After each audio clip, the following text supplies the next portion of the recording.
I call Tracy Martin. Kia ora, Mr Chair. I take a short call on behalf of my colleague Richard Prosser, who is a member of the Select Committee and spoke on this bill at first reading and second reading.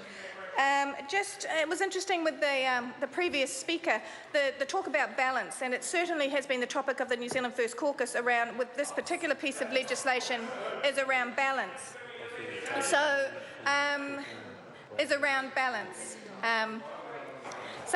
one of the things that has been pointed out is the balance between what the public should be able to know, what is inside what is being sprayed upon their food, the protection for an innovator, for a company to develop a product and have the protection for a certain period of time around the chemical makeup inside the product, the balance of protection of New Zealand's reputation to make sure that what is being sprayed upon food products or agricultural products or being used with regard to veterinary medicines is not going to negatively impact when or should, at the end of 8 years, the ingredients inside these innovative products be known.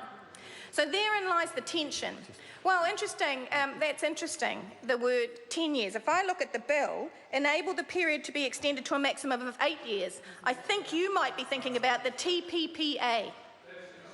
I think you might be talking about the TPPA, which again is an interesting conversation about balance, and perhaps that's a conversation between that we can have at a later date. But with regard to this particular piece of legislation, it has been that conversation of balance, the protection of the rights of an innovator over the rights of people to know what they've got on their food, what they've got, what is being sprayed, and so on and so forth.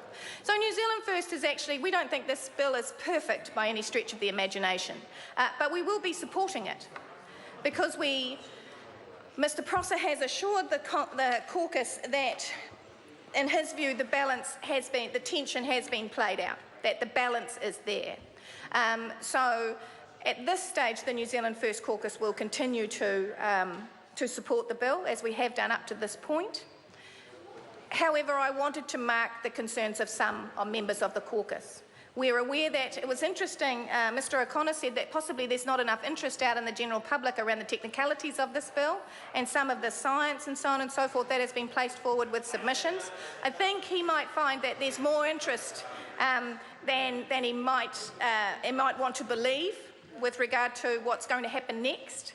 But as I say, at this stage, from the New Zealand First perspective, while not perfect, we think that on measures the balance has been struck, so we'll be supporting the bill at this moment. Kia ora.